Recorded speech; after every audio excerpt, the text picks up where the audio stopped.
Drop on by the Clown Cafe. Drop on by the Clown Cafe. The grub is downright gruesome, but your appetites obey. 'Cause food's a little funny, food's a little funny, food's a little funny at the Clown Cafe. What is up, guys? We are back. We are Morbid Curiosities, and here with me is my dope co host, the nefarious necromancer. Nicholas Ewers. And might I say, mighty fine job on that intro. What are you talking about? That was all you. Yeah, I fucking dig it. Um, hell yeah. That was fantastic. I'm like speechless right now. I'm blown Shut away. up. No, that was gonna be my bit. I was gonna say, bang up job on that intro, man, acting like that was you singing. Oh, yeah. Oh, sorry for stepping on your bit. It's okay. Oh, It's fine. and might I say, thank you for calling me dope. I don't know if I've been called that before, but that's very, very kind. I'm gonna save this recording, and when I get a text, it's gonna just be like my dope co-host, and it's gonna be an ego boost for me. You Oh, shouldn't I'm have done sorry. that. I meant to say dopey, my dopey co-host. Dopey, like the what is he? The Snow White's dwarf. little guy. Yeah. Well, I don't know if Yeah. we can say that word anymore. Oh, well, whatever, but he was my favorite little character in there. I don't know why people diss on him. He's cool. He's cute. He's dopey. hmm There's a very dopey-esque character, not to have a sloppy segue into the movie we're talking about. There's a very dopey-esque character in this movie by the name of Jonathan. I know. Yeah, he's he's very adorable, actually, this Jonathan Mhm. character. But Mhm. today, guys, we're if you've been listening, we're deep into the Terrifier movies. We've been living with Art the Clown, been kind of enjoying our time over here, and today we're covering Terrifier 2. Spoilers ahead. Mercedes, was there something you wanted to start off the conversation with? I want to know your initial thoughts on this because this was your first time watching this movie, so I'm really excited to hear what you have to say. About Terrifier 2. Okay. Throwing me to the wolves. I got Um to. if you guys have been listening, I've been pretty hyped on Damien Leone's work with these past two movies, All Hallows Eve. Story-wise, wasn't too hot on it, wasn't too much of a story there, but still found a lot to appreciate. Terrifier 2, I think I like or Terrifier 1, the first movie, I think I liked a lot more than most people. The letterboxd reviews I was reading after watching it seemed kind of mixed. Or the tomato meter on Rotten Tomatoes was pretty positive, so I kind of strike that from the record a little bit. But Terrifier, I enjoyed quite a bit. Really, really found a lot to dig there. I had a feeling Terrifier 2 was going to be a step up, and I was correct. I'm kind of taken back and surprised by how much heart this movie has. I really latched onto the characters in a way I didn't expect to, in a way I don't know if people tend to with these movies. These like kill fest, these gory bloodbath, some would call them torture porn type of movies where I mean there are bodies getting absolutely mutilated throughout this thing, and none of them really quite have any heart to it. And I found a lot there with Sienna and her mom Barbara and her friends and her brother Jonathan. It was kind of a little bit of a comfort watch whenever Art wasn't on screen absolutely brutalizing human flesh and meat and bones in increasingly horrific ways. But I really dug this movie. I'm excited to get more into it when we fully unravel the plot, but this adds more lore. I appreciated that a lot. I was reading some reviews and hearing Damon Leone talk about how the lore rubbed people the wrong way. And I mean, guys, what are you crazy? Maybe I'm the crazy one, but give me more lore. Give me more of this shit. Tell me what's up with this demon clown. Tell me what's up with Sienna and her father and these drawings and his connection to all of this. I want to know more. And as the movie was feeding me more, I dug it. I did find it overly long. Like 20, 30 minutes probably could have been cut out of this thing. But aside from that, it's a very solid horror movie. Um, what about you, Mercedes? What are your thoughts on this one? So I definitely like this film a lot more than the first one. You get a whole storyline with it, as you were saying, which I love because it gives you those characters to latch onto. Because I was the same way. I automatically latched onto Sienna's character. It even took me a minute to like Jonathan's character because yes, he does look like a dopey looking kid, but him in real life, his name is Elliot. I think it's cool. He has a little YouTube um channel called Little Punk People. And I thought that was the cutest fucking name ever, while also being like a badass name too. But I even like his character. And just even when they start focusing on the relationship between Sienna and Jonathan, you get actual, I guess, sibling chemistry between the two. So it definitely gives you people that you can resonate with, people that you do like and that you start rooting for in the movie. Whereas in the first one, you don't give a shit about the characters that they introduce. So yeah, the storyline pretty strong. It was very long too. The first time I watched it, however long ago, I did not expect it to be that long. While I was maybe halfway into it, I was looking at the timing, thinking, damn, we still got like what, 40 minutes to go or something. But it's such a cool film. I think we should do a ranking of these films after we're done watching all of them too. Totally. I have a rough ranking of mine right now. It might change after rewatching Terrifier 3, but I'm pretty confident in my ranking. You've seen all of these so far, correct? Yeah, yes, I've seen all of them. So do you have a pretty good idea of how you're going to rank them too? Um, I have a vague idea. I haven't really sat down to think about it because I want to wait until I rewatch the third one. Because even rewatching this now, I had so many changes of opinion watching it. So yeah, I'm gonna wait on that. I so wish we were recording these around Christmas time. Terrifier, we'll get into it next week. I'm so excited for next week. But right here, Terrifier 2 is where we're at. Yeah, you what how did you get into the Terrifier franchise? Cuz it started with this movie for you, correct? Kind of. Yeah, one of my buddies, he just kept hyping it up to me because he knows I'm a big horror movie fan. But when he asked me, "Oh, did you see the new Terrifier movie?" I said no, referring back to Terrifier 3 when it came out. Um, I just said, I don't fuck with those movies. But he was saying, "No, you have to watch it. The second one and the third one, they're so good. They actually have a storyline." So I was just still on the fence about it. I had seen so many YouTube channels reviewing the movies, and I wasn't planning on watching it, but my husband wanted to watch them.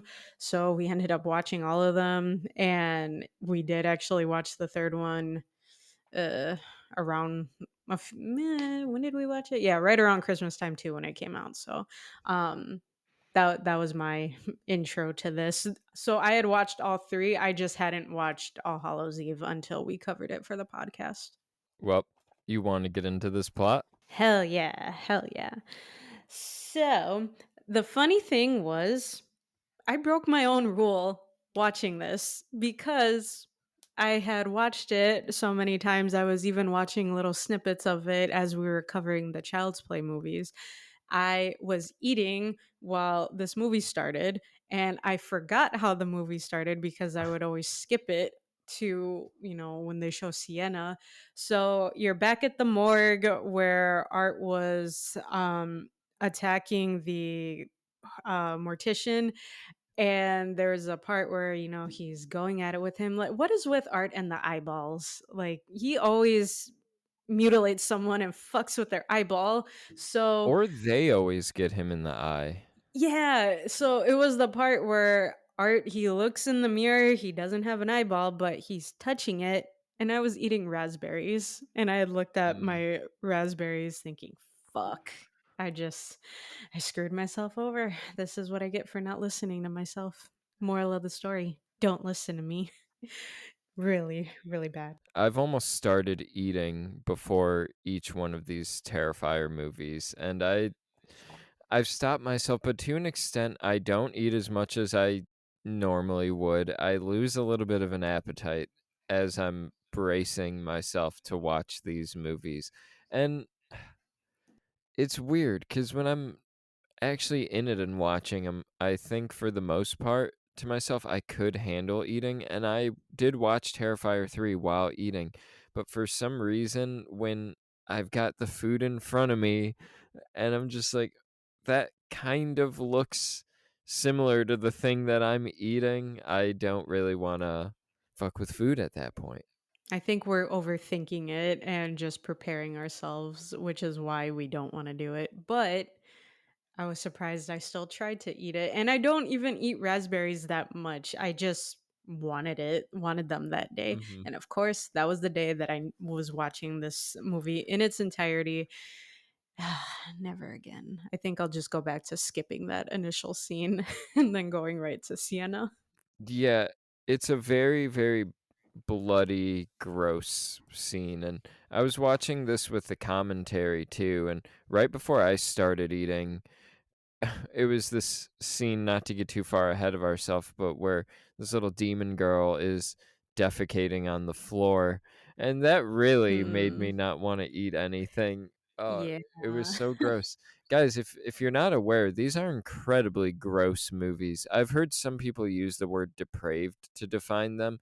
They're not quite there for me just because there is a demon element to it. If it was more grounded in reality, like Salo or a Serbian film, movies similar to those, I would probably consider this depraved. But you can kind of get through these without getting absolutely sick to your stomach, I'd say.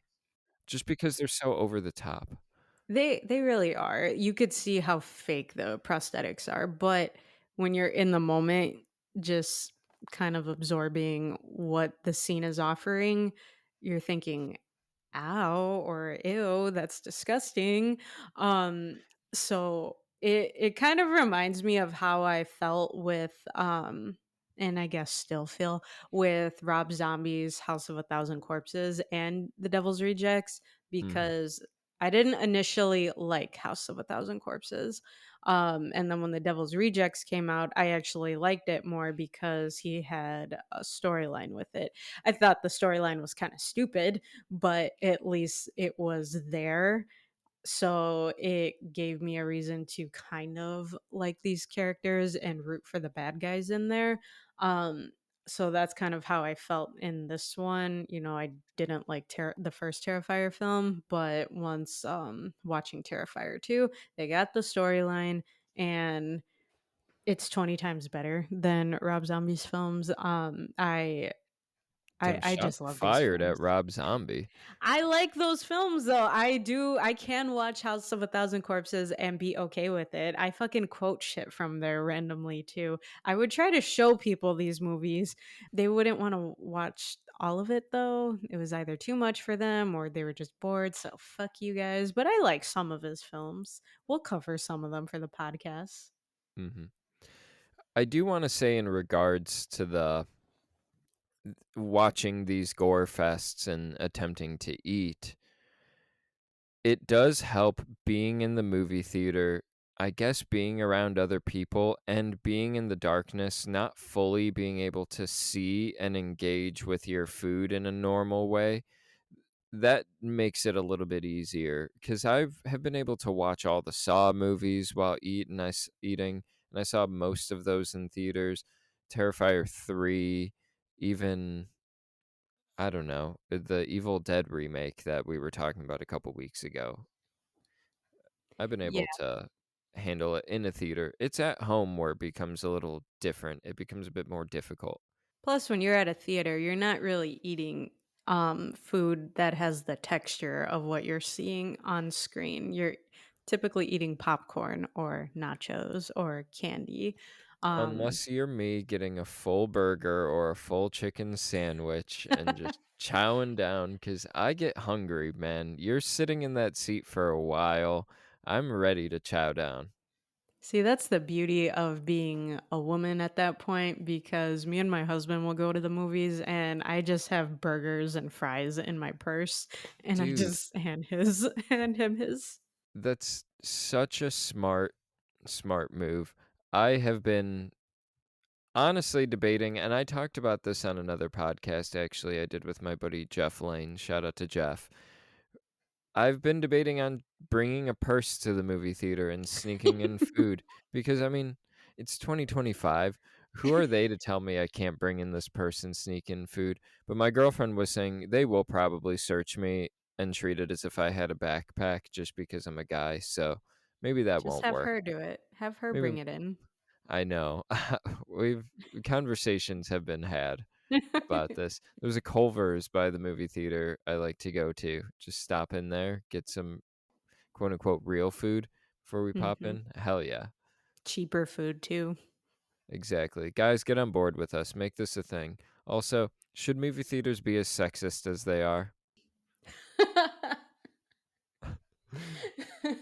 That took a major turn from what I I thought you were mean, gonna say because next. they're going to search me just because I'm a guy. Anyway, we're getting too off the rails here. Terrifier 2. This Yeah. movie. Okay, yeah, so it does have a kill sequence before the credits because I do want to talk about the credits, but that initial kill sequence with that mortician is crazy. I love that Art pops the dude's eye in his own head. It Ew. is one of the coolest things. So I'm like, oh, Art is like Thor now. He just has somebody else's eye. I know Ew, he ew, probably ew. hasn't gotten that comparison a whole lot, but yeah, he's Art is basically Thor. He's become the god of thunder, which there are some other Thor parallels, I feel like, in this movie. We'll get into that a little later. But I quite enjoyed that. And I found this kill scene to be more vicious than anything from one, aside from the hacksaw scene. And yeah, it's a great way to let the audience know, like, buckle up. This is going to be intense from jump, from the word go. It's not going to be forgiving to the audience or the characters in this film. Yeah, and then I find it funny that they jump to the scene where he is at the laundromat. He is just sitting there pretty much half naked while his clothes are washing, his costume is in the washer, and he's just reading about a killing or something in some town in this newspaper, and then that's when we're introduced to the little pale girl who I didn't know what the fuck that was supposed to be, or why she was there, because originally too it looks like, or initially it looks like he's thinking, oh, she's human, why is she just sitting here waving at me? But yes, once she, drops her load, which was so disgusting to watch. Yeah. I still have to turn away seeing that. Ew. Ew, ew, Damien ew. Leone has said that that isn't shit. That is some type of evil goo, basically, the equivalent to The Exorcist or like Evil Dead. It's still nasty because you know what it's supposed to be. It is. And so I listened to some of Damien Leone's commentary on this movie. I got to watch watch this in 4K Steelbook. Just guys, buy physical media. It's awesome having things like commentaries and bonus features and stuff like that. But Mhm. Damon Leone talks about how that girl actually brought Art back to life. He wasn't I don't think he was a demon prior to dying and her coming in and she resurrected him, and this is their little introduction together Yeah, that makes sense. I briefly heard something like that because in that's one of not the reviews. explained. It's not, and one of the reviews that I watched prior to us recording, they do mention that, which I forgot. But the first time watching it, I was just, confused by her. But I did like her. She gets up, she fucks with his eye socket. They play a little game of patty cake. That was cool to see just because Art's getting, you know, it's nice seeing him being humane to another person. Um and Having not friends. Yes, having friends.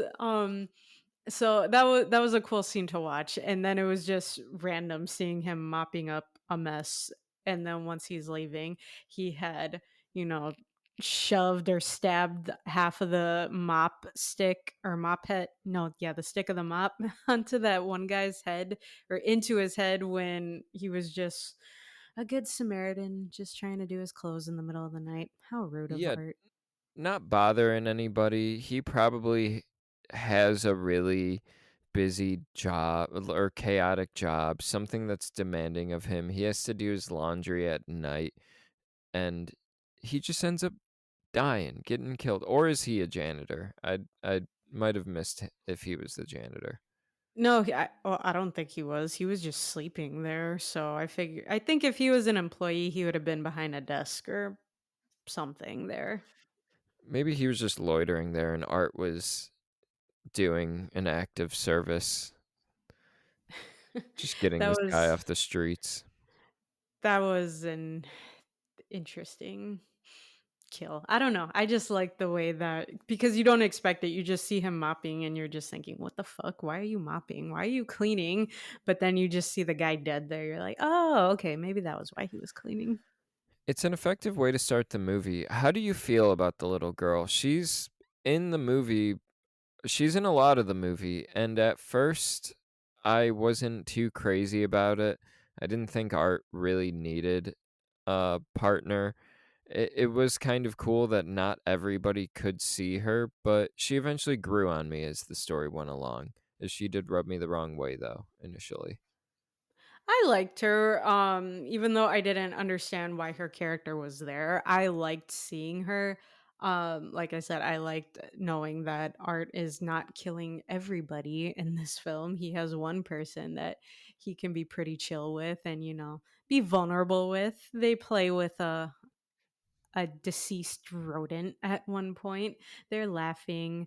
They're being their weird ass selves. I thought she brought a little more fun into the film along with Art. So I had no issues with her. I liked her a lot. Hmm. Then after that very effective intro, we go right into we get the opening title, Terrifier 2. It looks really cool. I like what they did with the design. I don't know exactly how to describe it, but it's very cool. I love the look of the Terrifier posters and the Terrifier iconography. It appeals to me. But then we start with much like the Living Dead girl moment in Bride of Mhm. Chucky, where the opening credit music just was put in the movie for me to love. They open with The Equalizer by the Midnight, a song that I really enjoy. It's an instrumental, like, I don't know if you would call it synth wave, but the Midnight, they're a pretty cool band. I like a good amount of their songs. And yeah, go check them out if you haven't. But this movie, I mean, I love this song. I heard it and was like, holy shit. I instantly got comfortable. I kept replaying the opening credits over and over. Very cool. It's Sienna basically making her Valkyrie type of. In my mind, thought Archangel, but Damien Leone kept saying Valkyrie. So this Valkyrie esque costume for. It's Halloween, right? But it's a costume that is based off of a drawing her dad made for her. Mhm. Yeah. Yeah. I thought the opening credits were very, very cool. They awesome. I love that they had a song that I didn't expect to hear in it. Yeah, the music, that was such a great choice for this scene. And then just seeing Sienna, one, this girl is beautiful. And just seeing her being crafty, she's just making all of the odds and ends for her costume. Um, you just automatically assume, okay, it's for a Halloween party. But that costume was so fucking detailed, and every single thing she did, it came out flawless. So, I don't know, just imagining how long that took her in that world to make that costume, legendary. I was so excited that they chose her for this role. She's pretty awesome. And then you get to see her mom, who is such a fucking she's a character because she swears nonstop. But you see, she's a single mom. She's trying to work, but she's flustered, she's frustrated, she's tired. And she's just swearing up a storm at her kids. Just reminds me of how I talk to my dog. Maybe we shouldn't say that on mic, but no, I love my dog. But anyway, yeah, you meet her, and then you get to meet the dopey Jonathan and hear how he wants to be the Miles County clown for Halloween. So you get a little backstory of him. He's looking into these creepy dark side of things in life, ever since their dad died. But according to Sienna, she's perfectly fine. She just, well, not perfectly fine, but she's like bottling up all of her emotions, so she seems like she's okay. In reality she's not. But the little family ties that they have together, just in that initial dinner scene alone, you can actually buy that they're a family. They're a broken one, but you could buy that they're a family. I agree, and I enjoy all of the performances from uh these core family members a lot. I was worried going into it, not too sure, because with these low budget horror movies, you don't know if, especially ones that are so special effects and kill driven, you don't really know if they're going to take the time to care about casting good actors or people who can bring something to life in these characters or bring this dialogue to life. A lot of the times it feels like they just attract attractive people who can speak. And this movie, while not going to say everybody in this movie isn't an attractive person. They are all fantastic actors, in my opinion. They did really well with what was given to them in the script, and I really enjoyed the mom. Her name is Barbara, played by Sarah Voigt, I think. Voight, But I think. Yeah. yeah, I really enjoyed her performance the most out of most of these side characters, and uh Lauren Lavera as Sienna. She's a, a great new final girl, I think. I really dig what she's bringing to the table. She's one of my favorite final girls, actually. I I'm glad to hear Damon Leone. You told me that he only plans to do 4 of these. I heard in an interview that that is his true plan, and he doesn't want to burn out the character or see her go so far in this franchise that she ends up dying and it becomes, well, what was the point of watching her? I'm actually glad that he has a plan to kind of bring her out on top, because I think we have the potential to have one of the best and fully realized final girls. Yeah, and there was an interview that I had watched. I think it was from Dead Meat on YouTube. They were interviewing Lauren Lavera. It was for Terrifier 3, but she was talking about her character now being known as a final girl. But she was saying she likes the fact that her character is not your typical final girl where they're so pure, they're a virgin, they don't drink or do drugs or anything, where even though they don't focus on a love interest for her in here, she's not a crazy party girl, but she does want to go to a party. She does want to drink, not excessively, but she's just a, I don't want to say standard, but lack of a better word, standard teenager.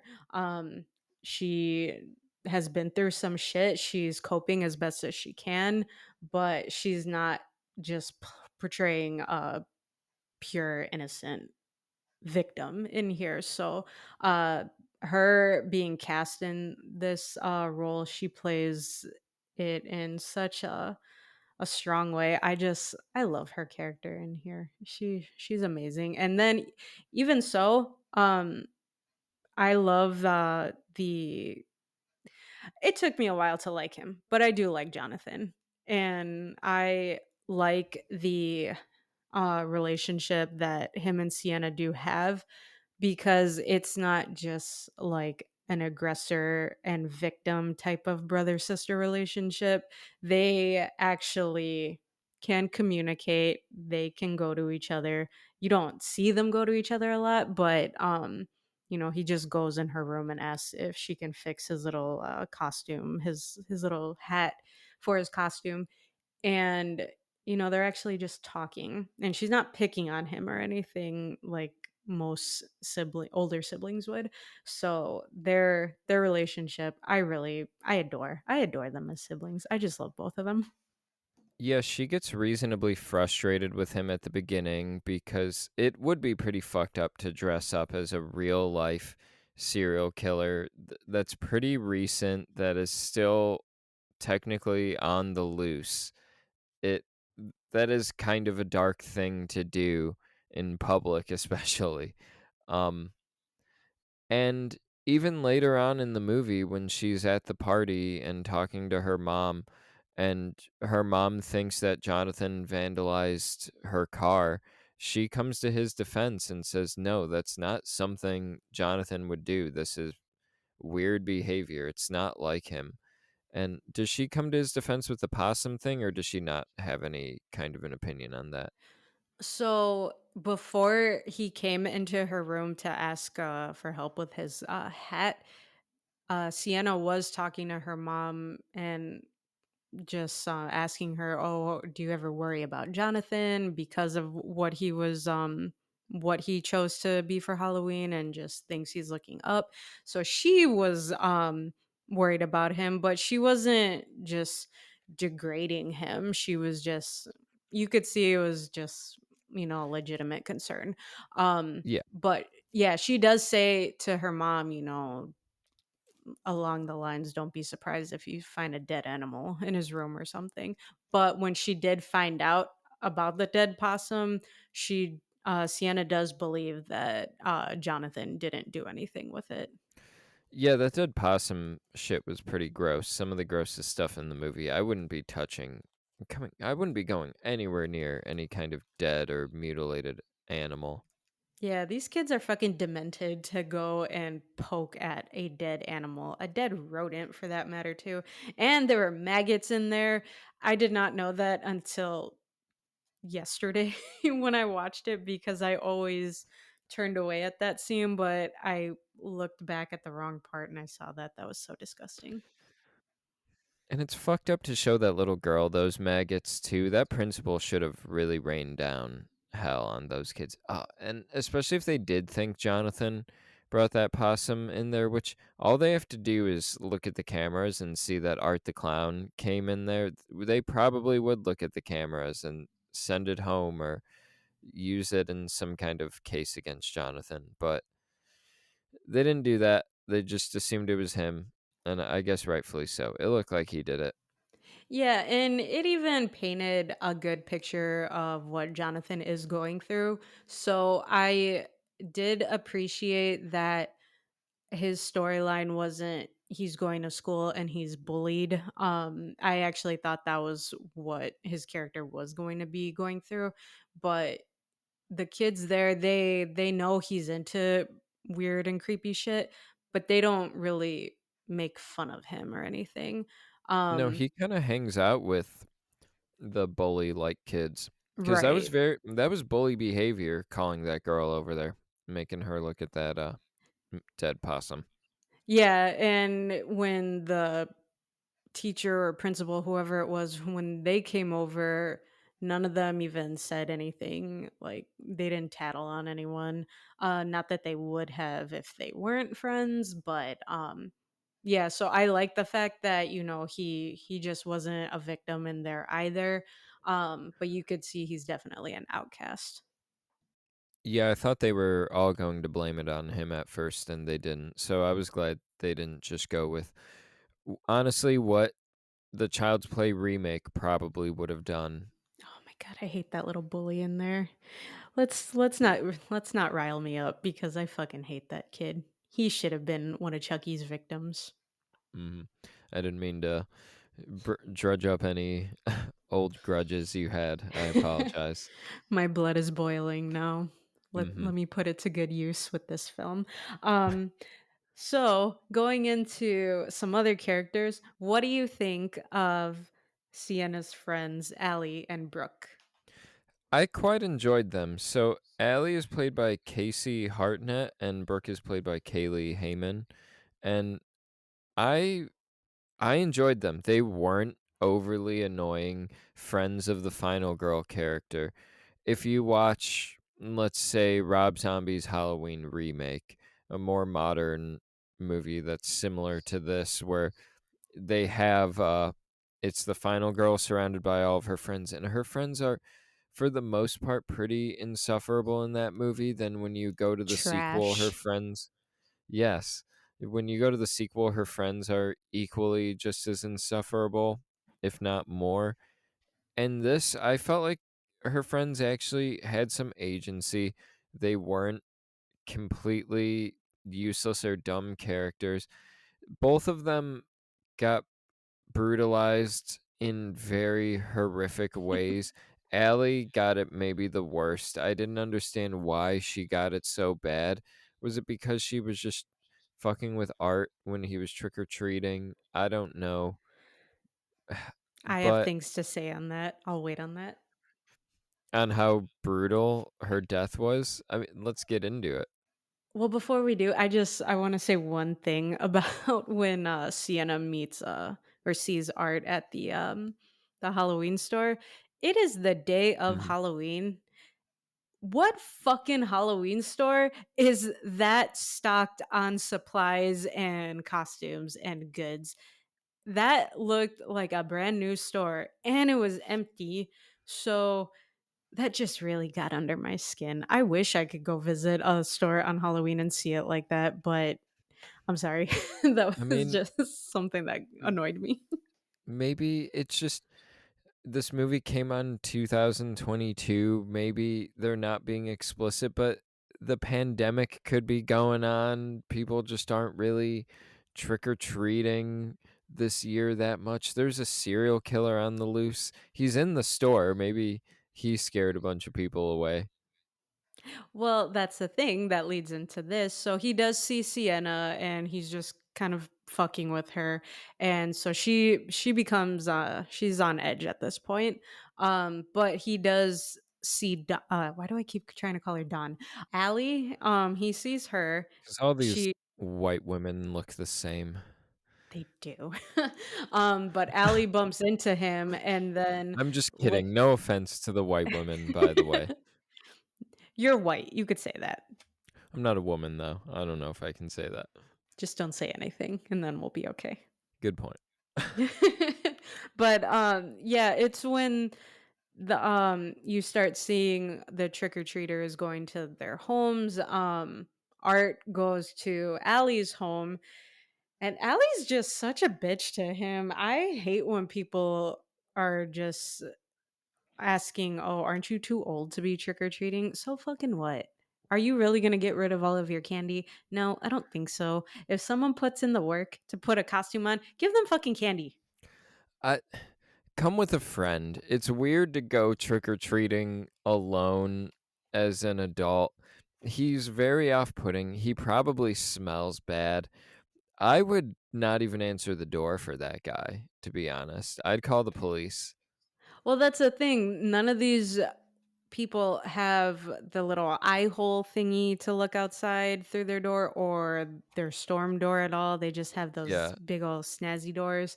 Yeah, But no one yeah, has if a he screen door or a glass Mhm, door that they could nothing. lock and talk through. They're not in the Midwest. I know. Yeah, I mean if he was able to bring the little pale girl, well it's shown that apparently only a few people could see her, but if she was able to be seen, then yeah, he could have had her with him, then it could have just looked like a father and daughter, brother and sister type of deal. But yeah, Allie was being kind of a bitch to him and just saying, "Yeah, you're really weird." Um at that point, just as much as I hate it when trick or treaters come up and they just stick their bag out, they don't even say trick or treat. Um I would have just, gave him some candy just to get rid of his ass and then been on my merry way. He probably still would have killed her, but at least maybe not as brutal. I don't know. It's interesting that you have preferences for trick-or-treaters, like, I hate it when they don't say trick or treat. I just hate that they're there in general. Get the fuck up. No, I want No. my candy. You Well, can't then buy have it. your own. Buy your own. When I buy Halloween candy, I buy some for these kids and then I buy some for myself because I always have to buy the pumpkin and the bat shaped Reese cups. Those are essential. Then they For can have yourself? just yeah, and then the Yes. kids can have the regular Reese's. I don't give a fuck. No, the But I kids get, like, Milky Way or whatever is not quite as good as, like, the Reese's. the Tootsie Roll candy, they can The get Three those. Musketeers. Hey now, what's wrong with Three Musketeers? I like them, but they're no Reese's or Kit Kat or Twix, man.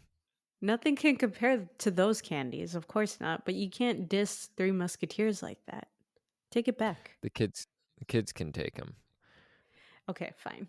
But yeah, I love still seeing trick-or-treaters come to my house because that is a dying activity that makes me so sad. There's barely any kids going trick-or-treating. So, yes, that is the only time I want kids to come up to me on Halloween. Have you seen any kids dressed as Art the Clown? No, actually. That's devastating. I don't know how though. Well, maybe because of the neighborhood I'm in, they probably don't watch these films, but I have yet to see a little kid dress up as Art the Clown. Hmm. We'll see it one day. I'll have a kid and dress him up as Art the Clown, just so it can happen. Do it. Dress up your nephew if he would want to. Yeah, he probably would not want to look like Art the Clown. I'm just guessing. I think he'd have opinions. Is he afraid of clowns? He would probably be afraid of Art the Clown. If I Oh, showed him a okay. picture and be like, "You're gonna dress like this," he might start crying. That would be fun though. But Yeah. yeah, I back to Sienna's friends. Allie, she was okay. I didn't really like her. I I thought Brooke was going to be a better friend when we meet her because Sienna has her panic attack and you see these other students, they're just staring at them when Sienna's trying to just compose herself, and Brooke just looks at them and is just, hey, mind your own business, thank you. So I was like, you know what, I love that she did that for her friend. She was trying to get the attention off of her, but then later in the movie, she turns into a fucking cunt bucket. So yeah, that part we'll get to in a second. But yeah, did Allie deserve her death? What do you think? No, man. I don't know if anyone really deserves these deaths that Art's dealing out. It's so mean and random almost. And just the means of killing people is so upsetting. I don't even know how to describe what he does to Allie, but she's not a person anymore by the end of it. And he keeps her alive throughout all of it. She gets arguably the worst death. I don't know. It's a toss up between this death and the hacksaw death, but her mom comes in and starts screaming, and I wrote down in my notes, her mom is not having a big enough reaction for No, this not at death. all. Nope. Yeah, I'm like, where are the tears? The mom in Child's Play 2 has a better reaction when her husband dies. Who deserved it? Eh, but I don't know if we need to relitigate the events of Child's Play 2.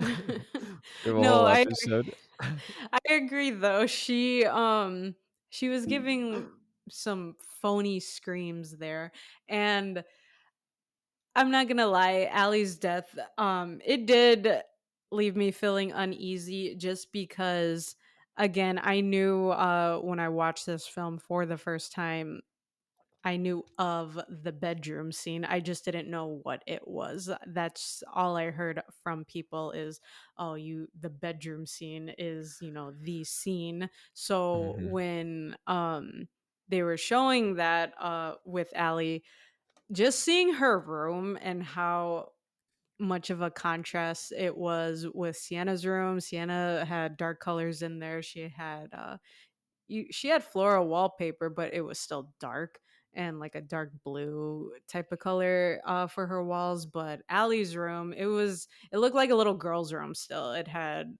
bright yellow walls, those little lights that say dream or praise or whatever. So I think she was more of an innocent person. So the fact that she was killed so brutally disturbed me so much more. And just yeah, it was rough to watch. And then just seeing Art come in with fucking bleach and salt to salt her wounds. It's Ew. so rough. And listening to the commentary for that scene, not Brooke, Allie loses an arm to Mhm. Art, and I was able to kind of notice it, but they said that her arm was still there, and they attached a prosthetic fake arm, and they just really bent her arm behind her back as far as it could go, and they either painted it black or put a black cover over it, and I feel like I can kind of see glimpses of it, but I really appreciate how well they hit it. Oh my god, now I want to rewatch it just to see if I could see it. But that's a hard scene to watch. I had to keep turning my head away. That was ew. It is so hard to watch. I think they do. I don't know if they count on people turning their heads away, but they do have that leeway. They may not be thinking about it, but a lot of people are watching these horrific scenes through their fingers as their hands are covering their face. And it's funny because I know I've said this on a previous episode, but one of the who was it? Someone who was working on the Halloween film, the original one, they said, if you want to make a movie scarier, I think, a movie scarier, you need to cover your ears, not your eyes. I can't watch this scene. I can listen to it, but I can't watch this scene. So I guess that just goes along with if it's a song or a score playing. But yeah, just everything this girl endures and she's still alive. Did she deserve it? Maybe, maybe not.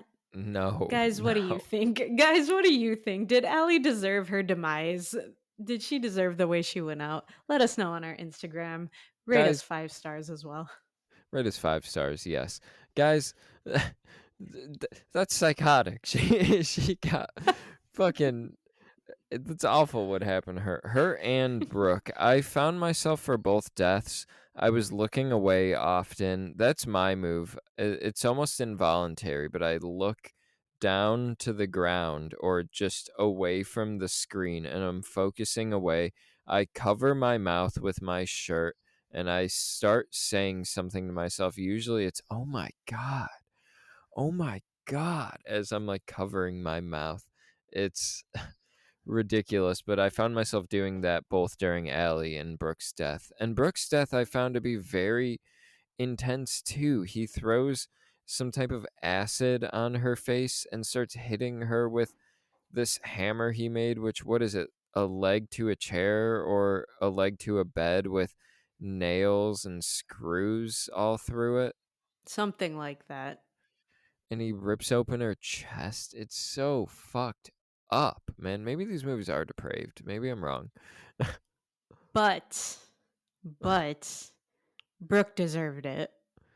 Did she? I thought she was very Yes. nice and she was looking out for Sienna too. What did Brooke do? So Brooke drugged her. That Well, is a no go. Don't.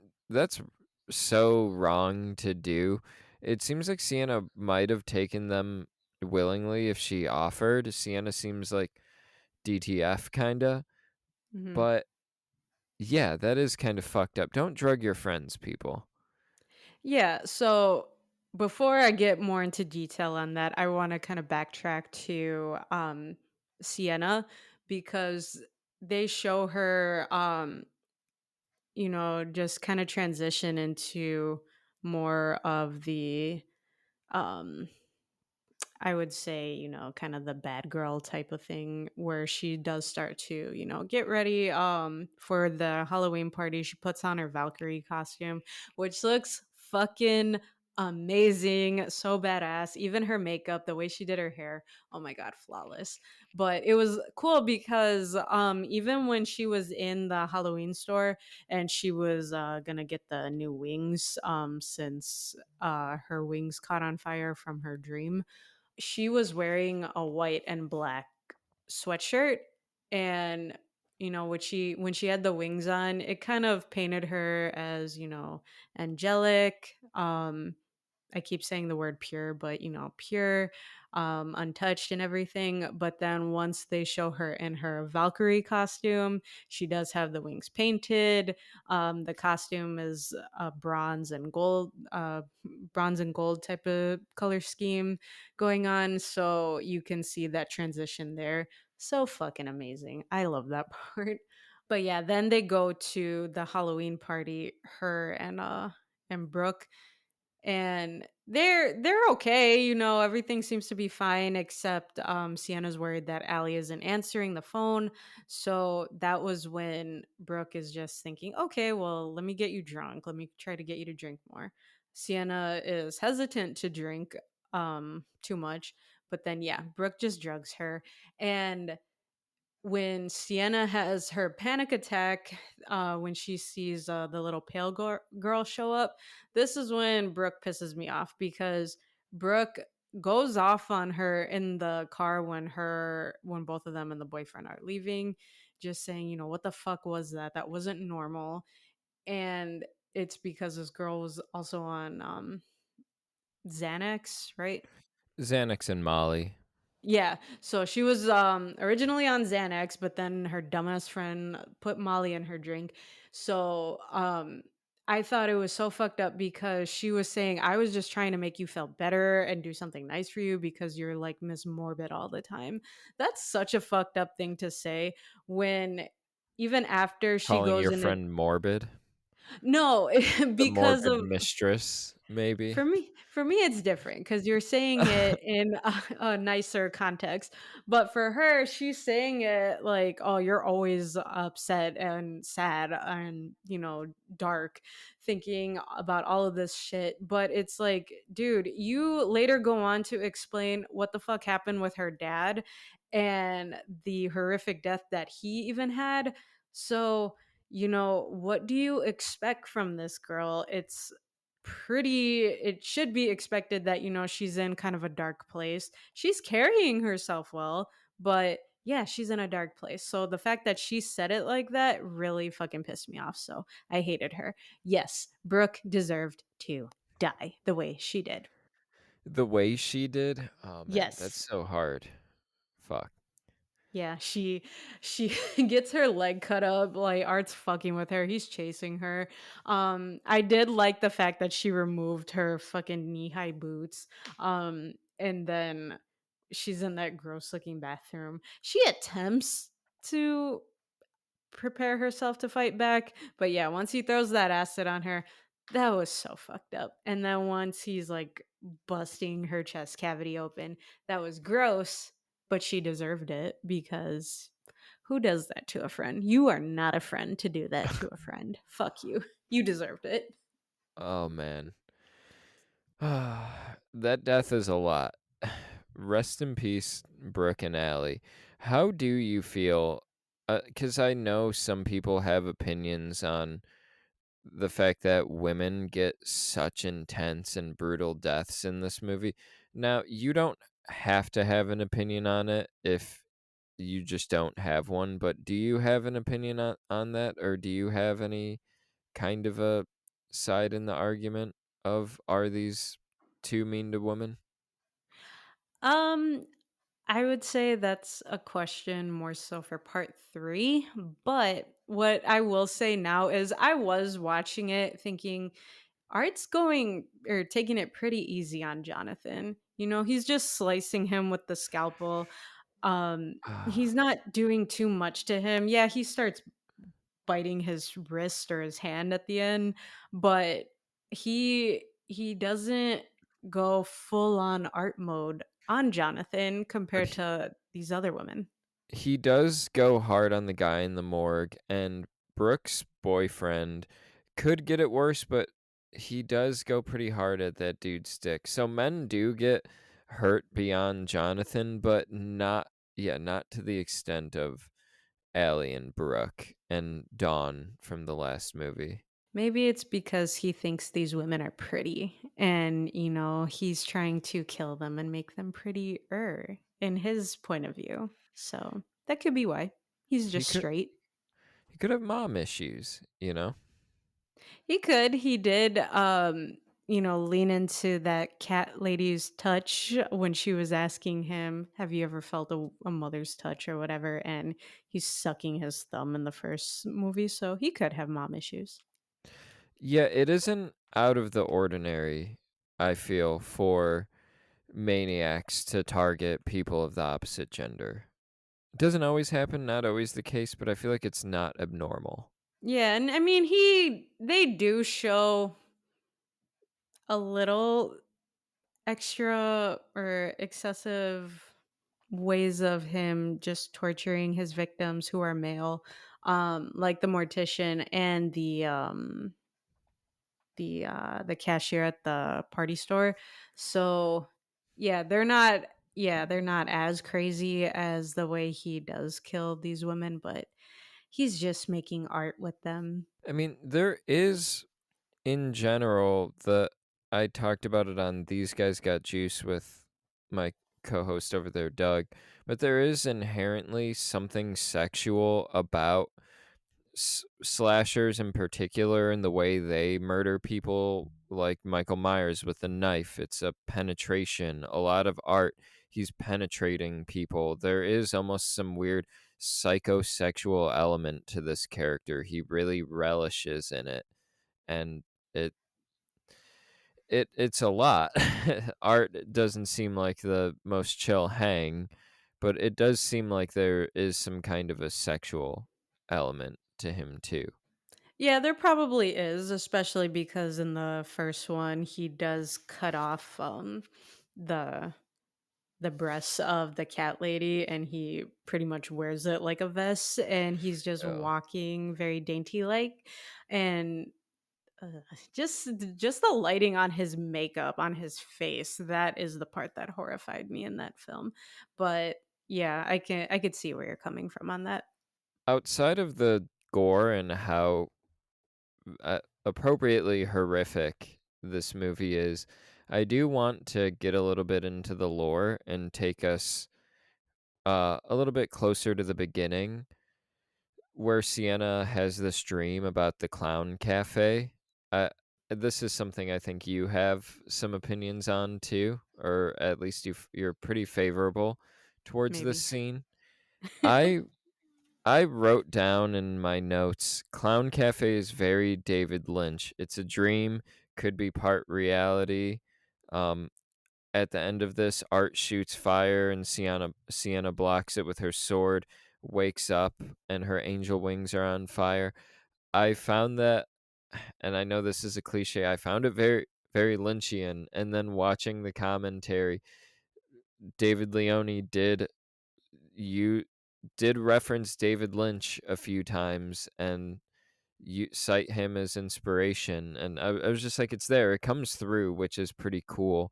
But the little bit of lore that I would like to add that is subtext, not necessarily text, is that Damon Leone was saying that that sword didn't have any supernatural ability until it blocked the fire Art shot at her in the dream. And when the flame connected with the sword, then that supernatural sword from the dream made its way into reality. And I'm pretty sure that's what brought the fire with it. So that's all not really explained in the movie, but it's a pretty interesting tidbit. I wish that was explained in the movie because I didn't know that part. And that kinda confirms that the dream was a part of reality. There's a blending of dream and reality happening. It's very like Mulholland Drive or Twin Peaks. Yeah, definitely. I feel like it would make more sense if Art's weapon of choice was using fire or some type of pyrotechnics. So I don't know, but I like that detail. I really wish they had found a way to include that in the film because that would explain a lot. And they may dive into it a little bit further as we get into, like, Terrifier 3 next week and the upcoming Terrifier 4, whatever that will be. But the Clown Cafe, I mean, we heard you sing it. You knocked it out of the park when you sang it earlier. You told me before we started recording that you had something you wanted to say about the song in particular or the scene in particular. Is this the one you were watching on repeat that we've been talking about, this dream sequence? Actually, no. I think just the part that I'd watch on repeat was Sienna creating her costume because I love the intro song and just, her putting everything together.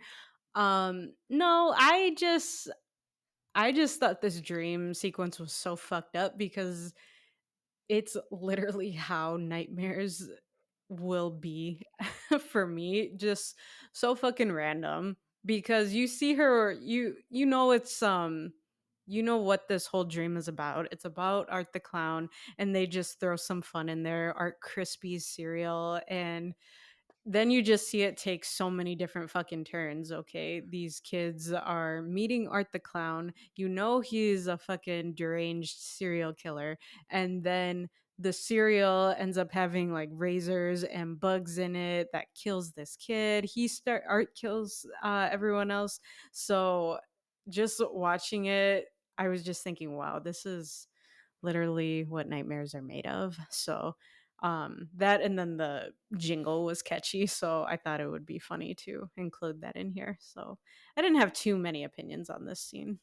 I wish visually they did something a little different with the scene just to lean into it. Go a little bit more Lynch. Film it in a different way. I don't know, but I did dig it as a dream sequence. I like that Sienna woke up into it as a dream, basically. You don't really see that. At least not there's nothing I can really point to at the moment of people waking up into their dreams. Yeah, and then I do like that, when her and Art are just battling it out at the end, he just, tosses her on whatever he tossed her on, and she ended up falling into a lower level of where they were at, and then he basically pushes her into what was that portal supposed to be? Was that supposed to be hell or something? That's what I take it. I wrote down in my notes that I think the Clown Cafe is some type of portal to hell. And so I really enjoyed actually what you're talking about. So the thing that Sienna falls through, it's like a pallet, I guess, which would be Right. very hard to break. I don't know if the weight of a human body would break a pallet, maybe a really old one. But I was like, Mhm. damn, that's a pretty hard fall. But she slams hard as fuck down to this lower level of is it the Terrifier ride? Is that where they're at right now? Yeah, that's where they're at. Yeah, this lower level of this Terrifier ride where there's this. looks like a circus entrance. There are light bulbs. It's shining red, but I took that as almost some type of portal into hell. And she falls into a magician, like fish tank that a magician would break out of, like Hugh Jackman in The Prestige, basically. I kind of I dig it. It that would be terrifying falling in that. I don't know if you have a specific read of that scene, but my initial read, and I didn't listen to Damon Leone talk about this, unfortunately. I kind of want to get back into the commentary and hear this. But my read of that was that Sienna died in that moment because she kind of falls dead and everybody else in Clown Cafe falls dead. And my reading of that is she's died. The sword has quote unquote brought her back to life and healed her of her wounds, but she's transcended into whatever life that Art has now transcended into, whatever higher power that Art has achieved in order to keep him coming back and being this demon. I believe she transcended into being a Valkyrie or an archangel or something. Yeah, I do too, because they do show her essentially drown in there where her body just goes limp. But then yeah, the sword just, it doesn't ignite, but it lights up and her wounds just heal up and she's able to escape out of that tank. Um and then go help her brother. So yeah, they pretty much needed to create some type of supernatural or angelic type of character for Sienna to transition into, since she is going to battle against Art the Clown, who is also supernatural. So yeah, I got a similar reading from that scene. She reminds me of Thor in that moment. That was what I was Everyone talking about earlier. reminds you of Thor. No, but earlier that's what was referencing, and her wounds healing. Damon Leone said, in an interview that her wounds healing was because the sword cannot cause her damage, which that may be the case, but I do like reading it as she died in that moment, and now she's transcended into a higher power. One detail that I want to crawl back to, um, that I thought was just very heartwarming and heartbreaking at the same time, when they were in that little church scene in the carnival ride and Art is just whipping the fuck out of Jonathan with his weapon. And he had already tossed around Sienna so much, so she's hurting like crazy. But she sees him hurting Jonathan, so she crawls over to him and just covers him to protect him, and Mhm. then in return Arch starts whipping the fuck out of her. That was so hard to watch. Like, it made Yes. me want to tear up because she again is playing that protector role where she is coming to her brother's defense and taking all the blows for it. I love that scene so much, but it was very painful to watch. Yeah, he whips the shit out of her. I feel like she would be pretty close to dead or have more broken bones. I do want to say that ending is where I did feel like the movie meandered a little bit. It felt like it struggled to find an ending for a Mhm. while, and it couldn't quite land on it because they take Art down a few different times, and Art takes her down, and it's this big back and forth that is a good part of the reason why this movie is so long. So I wish they could have came to the conclusion a bit sooner. But that being said, I did it it put Sienna through a lot. It really showed how much she could endure, and every hit that Art made on her, every time he connected with that chain, it I feel like I could feel it physically. Literally, that it just, oh my god. And then the certain scenes where they show her skin just splitting open from the impact, that was, that made it so much harder to Mhm. watch. But when she does, gain her power, whatever it is, when she's resurrected and comes after Art in Jonathan's defense and her own. She does attack him a lot, and you could just see the crazed look in her eyes that I absolutely love because, she's avenging her mom's death, her friend's death, Jonathan. And, you can see that something switched on her where she is just full on attacking Art to the point where she decapitates him. That I love because in the other films, when the victims have their opportunity to attack Art, they give him a flimsy little stab on the back, whack on the head, whatever they do, and they think he's dead. They think that's good enough. Whereas here, you can actually see her, something switched in her, and she's going at it as hard as she can until she knows that he's dead.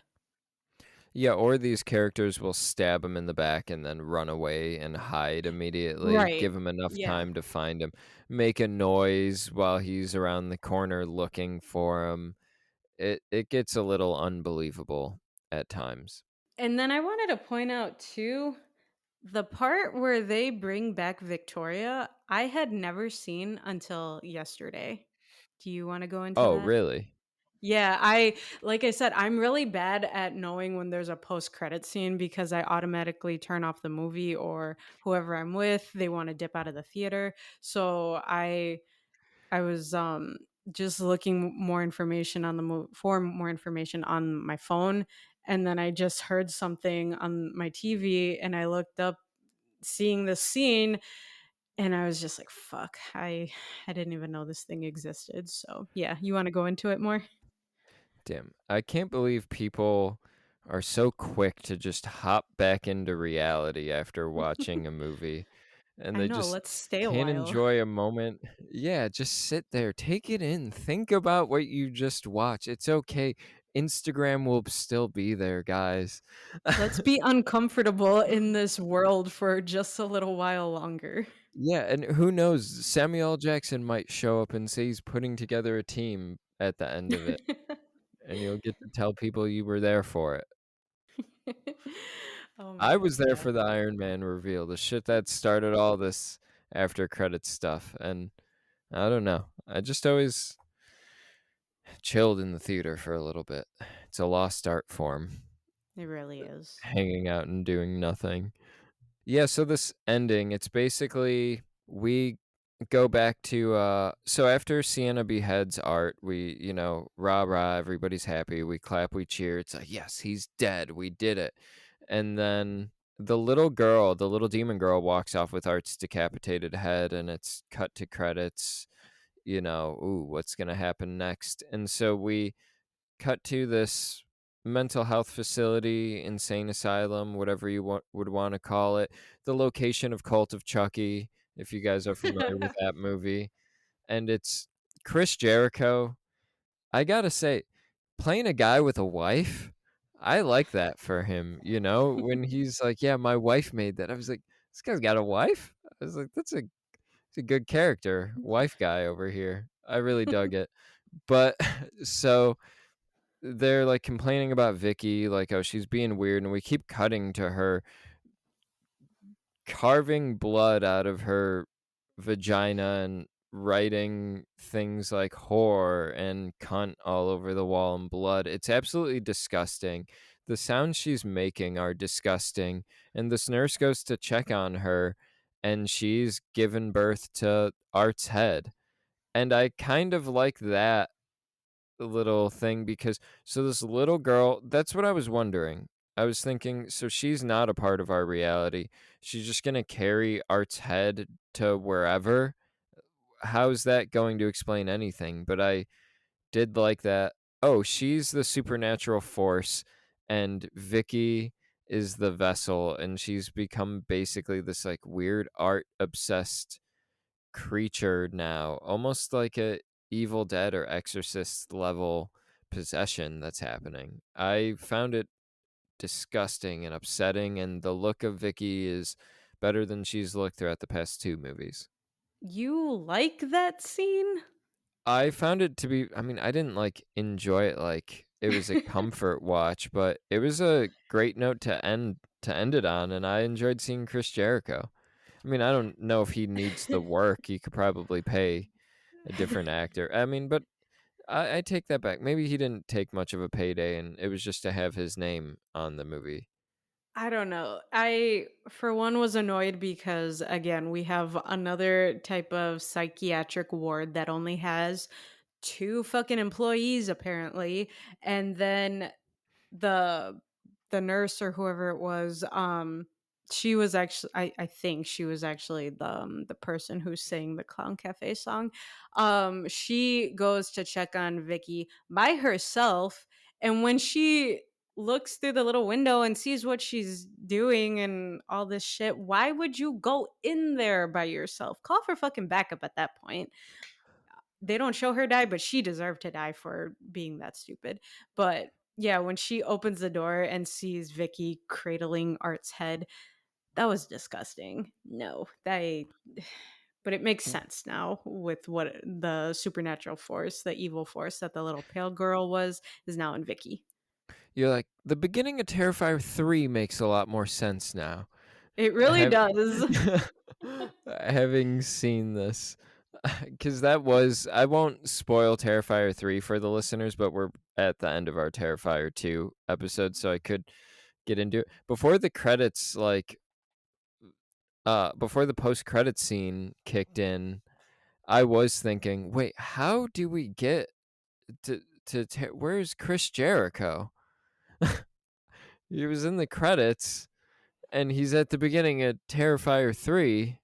What happened to the guy? Yeah, all of that, it now just makes sense to me now, just seeing where we go in Terrifier 3. But I did only watch that movie once, so rewatching it again, I'm excited for, just to catch all these details and just to, stay in this world of Art the Clown a little bit longer because I am having one hell of a fucking ride. Yeah, I am really enjoying the the shit out of this. It's really cool. I so there was actually before we like fully get into our final thoughts, there's one death and one character moment that I really enjoyed. Sienna's phone call with her mom Hmm. when she was defending her brother. That's what I meant when I said this movie, like when I wrote down that this movie has a lot more heart than I expected it to have. That scene almost made me kind of emotional, and you don't really get that out of a lot of movies uh, of this genre, and especially with how hard this movie goes. And it really did. I just knew after that phone call that their mom was going to die, and I'm really glad that Damon Leone spared the audience and just had the mom die with a gunshot to the face. It wasn't something we had to sit through and watch her get brutalized. Thank you, Damon Leone, for that. But god damn it, it made me almost throw up. I genuinely gagged when Art shoves mashed potatoes in her gross sandworm looking face hole. It was so fucked up. I'm like starting to almost gag talking about it. This movie's fucking crazy, guys. If you haven't seen Yeah. it. The That was one thing that I had forgotten. I forgot to mention when we were talking about how art kills women in here. Yeah, her death wasn't as crazy as everyone else's, but I did feel very bad at that part. Because you see, she had just gotten into an argument with Jonathan. She slaps him, but he does call her a bitch. Um, but she's frustrated. She's reaching like her end limit with just life in general because she's tired. She looks so fucking just um she has no energy. There's barely anything that she's hanging on to. And she's just seen these fucked up drawings too that I do want to talk about a little bit too. But Yeah, she just she's tired of everything that her son primarily is bringing up.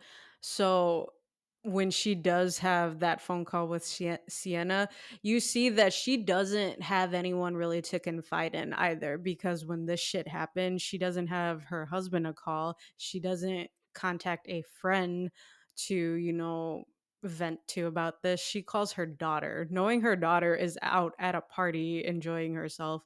Um, but that's the person that she would talk to about everything at that point. And yeah, just she's mad at Sienna for drinking, but then when Sienna tells her, I love you, I don't say it as much, you just see the mom's face. She just calms down and she says, I love you too. I'm sorry that I called you, just have fun.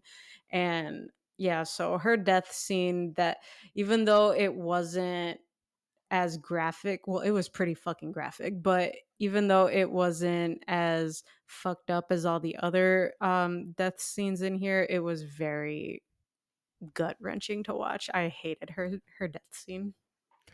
Yeah, he didn't make you live in it, but it has one of the hardest punches. It's appropriately placed. I almost wish that he didn't kill her off. It Hmm. but I saw it coming from a fucking mile away after that phone And call. yeah, and what's worse is that when Sienna is just getting her beatings from Art and she basically is unconscious, she wakes up thinking that her mom is there talking to her. And then once realization hits when Jonathan is like, that's not mommy, you see her face is kind of painted like the little pale girl. She grabs Sienna's head, and then Sienna basically sees what happened to her mom. Oh my god, that part, I wanted to cry. And then Sienna has the reaction that Allie's mom should have had when she found Allie brutalized. Sienna's acting in that moment, I want to say the actor Lauren Lavera's acting in that moment is fantastic. That's what I love about horror. You see it in the Smile movies, something I've brought up in this or this season as well. Um, it these characters, these actors get a good chance to let it out and just scream and have at least one moment where they get to go fucking wild. And Sienna doesn't fully have the room to take it there because she's battling a clown demon. But fuck, she channels a lot of emotion that, again, Allie's mom should have channeled when she found Allie dead. Yeah, and what's funny too is I was binge watching Scream Queens the other night, and all of the women, they were, spoilers for that if any of the listeners haven't seen it, but I'm probably the only person who was just recently watching it. Um when they were all the women in there, they were competing to be in Saw 6 when it came out, and just the coaching tips that they were all getting, they were just we need to actually feel your emotion on this. We need to see you, turn it on from being sweet and innocent to evil and maniacal.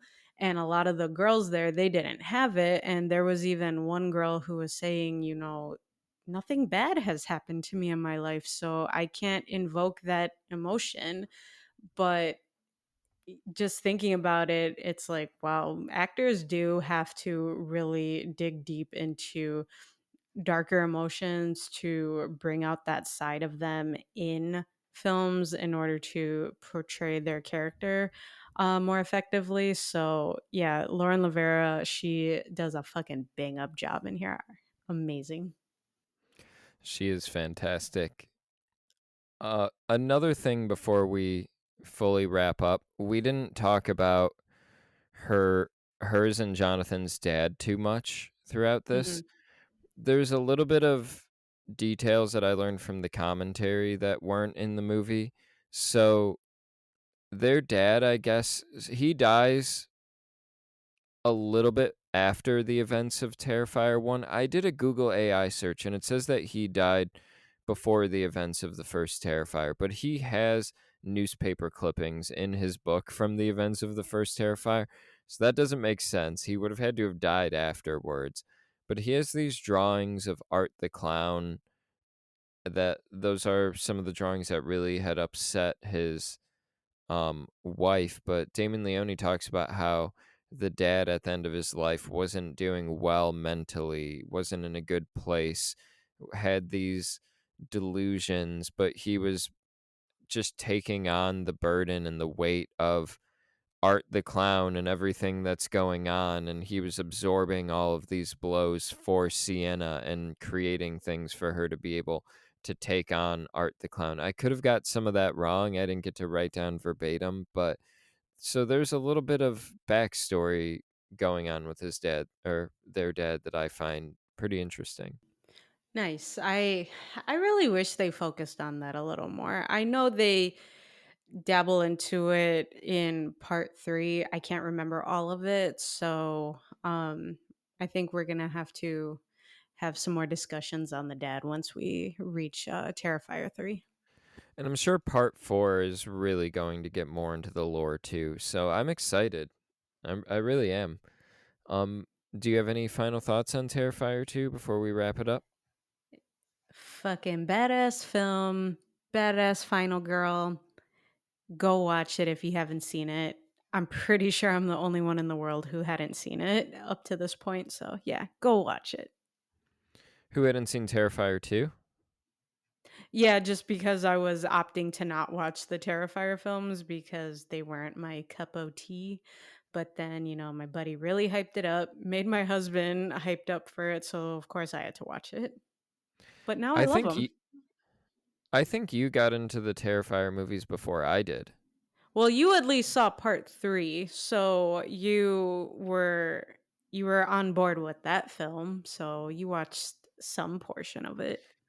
Yeah, I'm going to be re-listening to that episode of Terrifier 3 that we recorded. Guys, if you haven't, go check out These Guys Got Juice, our Terrifier 3 episode. That and our Strange Darling episode are two that I'm pretty proud of over on that feed.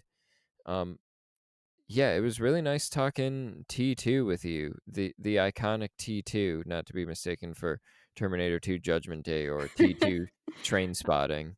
I know, that's what I was thinking of Terminator. Yeah, T2, because I keep texting like T3 to you or T2, I think, and it's like, yeah, feels like I'm talking about Terminator movies. It's funny, this was the only time I thought of Terminator when you said that. When you text T2 to me, I don't even think that. I just automatically think of Terrifier, so but yeah, any final thoughts from you? Yeah, I thought this movie was great. I rated it 3.5 stars on Letterboxd. Go follow me on there at Nicholas Ewers. I could use more followers.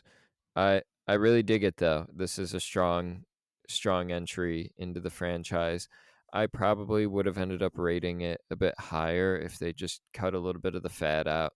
There's a bit of a pacing issue that I'm finding with these movies that I don't remember Terrifier 3 having. I may focus on it a bit more and it may stand out a bit more to me now that we're doing these marathons.